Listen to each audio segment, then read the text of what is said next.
اب میں کچھ باتیں ایسی ہوتی ہیں جو کرنے کو طبیعت نہیں چاہتی لیکن وہ کرنی پڑ جاتی ہے۔ رویت ہلال کے چیئرمین صاحب بھی تبدیل ہو گئے۔ اب ہمارے ملک کے اندر جن لوگوں نے دعوے کیے تھے نا ہر کام میرٹ پہ کریں گے، ان کا میرٹ جی حضوری رہ گیا۔ چلیں ٹھیک ہے، ہمارا کوئی مطلب یہ نہیں ہے کہ مفتی صاحب ساری زندگی رہیں گے، آپ بندہ چینج کریں، پر وہ چلو یہ ہے نا کہ وہ کسی درویش سے اس کے مرید نے پوچھا تھا کہ حضور کسی اور پیر کے پاس بھی جانے کی اجازت ہے؟ انہوں نے کہا پتر ضرور جا، ساری دنیا تے جا، جے کو میرے ورگا ملیا تے بہ جی، نہ ملیا تے واپس آ جی، پھر تو جا نا، کس نے منع کیا ہے؟ بھئی عجیب معاملہ ہے کہ آپ مفتی صاحب کو آپ سمجھیں، مفتی صاحب کی تعلیم کو آپ سمجھیں، ان کے آپ نالج کو سمجھیں، اتنا بڑا آدمی آپ کو دوبارہ کیسے ملے گا؟ مفتی صاحب فقہ میں اور اصول تجارت میں آپ کی جو اسلامی بینکنگ ہے اس میں جو ملک میں اسپیشلسٹ بندہ ہے اس کا نام مفتی منیب الرحمان ہے۔ اسپیشلسٹ آدمی ہے، آپ کو بینکاری کر کے دے سکتا ہے، اور یہ واحد آپ کے ملک کے چیئرمین ہیں۔ پشاور والوں کی تو آپ ویسے ہی بات نہ کریں، مفتی صاحب سے پہلے بھی وہ علیحدہ ہی رہتے تھے، ان کی آپ بات ویسے ہی نہ کریں۔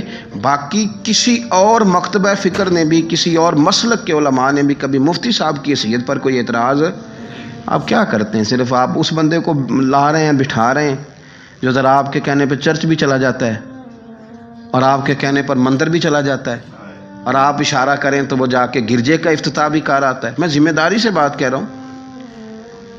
میں نے کل پرسوں دوستوں سے کہا تھا کہ اس طرح کا بندہ جس کی گواہی بھینس کے حق میں شریعت کہتی ہے قبول نہ کرو، بھینس کا جھگڑا ہو جائے نا تو بھی اس بندے کی گواہی قبول ہوگی جس کو کہیں کھڑا ہونا آتا ہے۔ ہر بندے کی گواہی قبول، تو آپ مہربانی کریں، ہم نے روزے رکھنے ہیں، ہم نے عیدیں کرنی ہیں۔ آپ بندہ کیا مطلب میرٹ ہے؟ میرٹ ہے آپ کا جی حضوری، جس نے کر لی وہ عہدہ لے گیا، نہ کر سکا وہ، ان کی صرف ایک ہی غلطی تھی کہ ان سے جی حضوری، اور ہمارے وفاقی وزیر صاحب نے کہا انہوں نے خود خواہش کا اظہار کیا تھا۔ تو خواہش کا اظہار بندہ تب بھی کرتا ہے جب اسے کوئی تنگ کرتا ہے، تو پھر بندہ کیا کہتا ہے؟ تو یہ چیزیں کوئی ٹھیک نہیں ہیں، چونکہ یہ ہماری مذہبی ذمہ داری ہے، اس لیے میں نے بات کر دی ہے۔ نہ اللہ کے فضل سے کوئی اس میں فرقہ واریت ہے، نہ کوئی اور بات ہے، ایک بندہ کسی چیز کا اہل ہے، اور نبی پاک صلی اللہ علیہ وسلم نے فرمایا جب امانتیں نااہلوں کو دی جائیں پھر قیامت کا انتظار کرو۔ اب نااہل لوگوں کے پاس تم امانتیں تمہاری جائیں، کیا بات کرتے ہیں آپ نے تو دعوے کیے تھے میرٹ کے، کدھر ہے آپ کا میرٹ؟ اور جتنے بندے آپ نے کمیٹی میں شامل کیا نا، الا ماشاءاللہ وہ سارے وہ ہیں جو آپ کی جی حضوری کرنے والے ہیں، سارے تقریباً، کوئی چند ایک نہیں ہوں گے، ورنہ سارے وہ ہیں کہ جن کو آپ نے کہا ہے کہ ٹھیک ہے تم نے تابع داری اچھی کی تھی۔